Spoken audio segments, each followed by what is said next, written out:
حضرت لوط علیہ السلام کا تفصیلی قصہ قرآن مجید کے مختلف مقامات پر ذکر ہوا ہے، جیسے کہ سورۃ الاعراف، سورۃ ہود اور سورۃ الحجر میں۔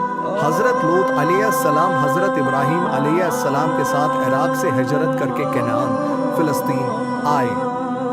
اللہ تعالیٰ نے حضرت ابراہیم علیہ السلام کو نبوت عطا کی اور حضرت لوط علیہ السلام کو بھی پیغمبر بنا کر قوم صدوم کی طرف بھیجا۔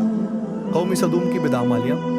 قوم صدوم جس بستی میں رہتی تھی وہ بہت گمراہ اور بدکردار ہو چکی تھی۔ ان کی بدعمالیوں میں سب سے بڑا گناہ ہم جنس پرستی تھا، جو اس زمانے میں کسی قوم میں پہلی بار عام ہوا تھا۔ یہ لوگ نہ صرف خود ان گناہوں میں مبتلا تھے بلکہ دوسرے لوگوں کو بھی اس میں شامل کرتے تھے۔ ان کے اندر مہمان نوازی کا فقدان تھا اور کسی مسافر یا مہمان کے ساتھ انتہائی بد سلوکی کرتے تھے۔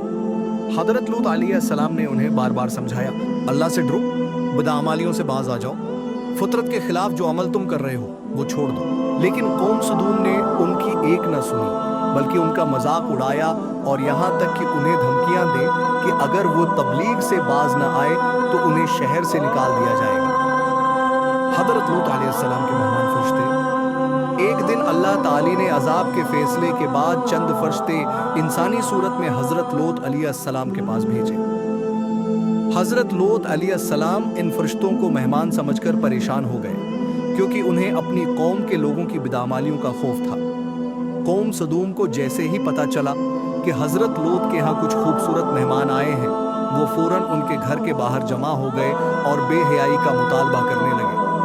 حضرت لوط علیہ السلام نے انہیں بہت روکا اور کہا، یہ میرے مہمان ہیں، ان کی بے عزتی نہ کرو، اللہ سے ڈرو اور میرے مہمانوں کو چھوڑ دو۔ لیکن قوم نے نہ مانا، جس پر فرشتوں نے حضرت لوط علیہ السلام کو تسلی دی کہ وہ اللہ کے فرشتے ہیں اور عذاب کا وقت قریب ہے۔ فرشتوں نے حضرت لوط علیہ السلام کو حکم دیا کہ وہ اپنے خاندان اور چند ماننے والوں کے ساتھ رات کے وقت شہر سے نکل جائیں اور پیچھے مڑ کر نہ دیکھیں۔ حضرت لوط علیہ السلام کی بیوی، جو قوم صدوم کی طرف مائل تھی، عذاب میں گرفتار ہو گئی۔ اللہ تعالی نے قوم صدوم پر شدید عذاب نازل کیا۔ فرشتوں نے بستیوں کو الٹا دیا اور ان پر آسمان سے پتھروں کی بارش برسائی۔ قرآن میں ان پتھروں کو سنگریزے کہا گیا ہے، جو خاص طور پر ان بدکار لوگوں کے لیے تیار کیے گئے تھے۔ حضرت لوط علیہ السلام کا قصہ ہمیں یہ سبق دیتا ہے کہ اللہ کے نبیوں کی تعلیمات کی مخالفت اور بدکاریوں میں ڈوبی ہوئی قوموں کا انجام تباہی ہوتا ہے۔ معاشرتی بدعمالیاں اور گناہ اللہ کے غضب کو دعوت دیتے ہیں۔ اللہ تعالیٰ اپنے نیک بندوں کو آزمائش کے بعد نجات دیتا ہے۔ یہ واقعہ نہ صرف مسلمانوں کے لیے ایک سبق ہے بلکہ پوری انسانیت کے لیے عبرت کا نشان ہے کہ انسان کو اپنی فطرت اور اخلاقی حدود میں رہنا چاہیے۔